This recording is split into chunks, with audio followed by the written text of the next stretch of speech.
7ನೇ ತರಗತಿ ತಿಳಿ ಕನ್ನಡ ಪೂರ್ವ ಸಿದ್ಧತಾ ಪಾಠಗಳು ಭಾಗ 1 ಚಿತ್ರ ನೋಡಿ ಉತ್ತರಿಸಿ. ಚಿತ್ರ ಈ ರೀತಿಯಾಗಿದೆ, ಗಮನಿಸಿ ಮಕ್ಕಳೇ. ಚಿತ್ರಕ್ಕೆ ಸಂಬಂಧಿಸಿದ ಪ್ರಶ್ನೆ 1.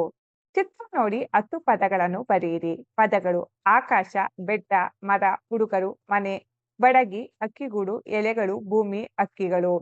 ಪ್ರಶ್ನೆ 2. ಚಿತ್ರಕ್ಕೆ ಸಂಬಂಧಿಸಿದಂತೆ 5 ವಾಕ್ಯಗಳನ್ನು ಬರೆಯಿರಿ.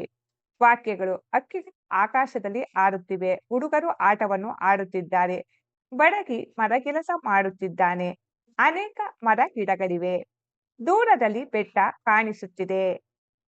ಪ್ರಶ್ನೆ 2. ಚಿತ್ರ ಸರಣಿ ನೋಡಿ ಕತೆ ಹೇಳಿರಿ.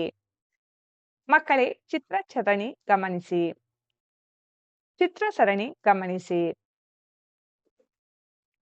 ಮೇಲಿನ ಚಿತ್ರಕ್ಕೆ ಸಂಬಂಧಿಸಿದ ಕತೆ.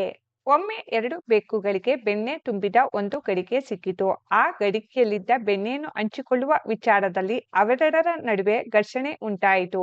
ಇದೇ ಸಮಯದಲ್ಲಿ ಮರದ ಮೇಲಿದ್ದ ಮಂಗ ಒಂದು ಆ ಬೆಕ್ಕುಗಳ ನಡುವಿನ ಜಗಳ ಕಂಡು ಅವುಗಳ ಸಮಸ್ಯೆಗೆ ತಾನು ಪರಿಹಾರ ಕೊಡಿಸುವುದಾಗಿ ತಿಳಿಸಿತು.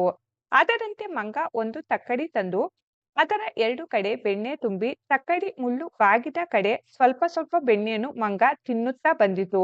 ಹೀಗೆ ಹೆಚ್ಚಾದ ಬೆಣ್ಣೆಯನ್ನೆಲ್ಲ ಸ್ವಲ್ಪ ಸ್ವಲ್ಪ ತಿಂದು ಮಂಗ ಬೆಣ್ಣೆಯನ್ನು ಖಾಲಿ ಮಾಡಿ ಹೊರಡಿತು. ಇದರಿಂದ ತಿಳಿದು ಬರುವುದು ಏನೆಂದರೆ, ಇಬ್ಬರ ಜಗಳ 3ನೇಯವನಿಗೆ ಲಾಭ.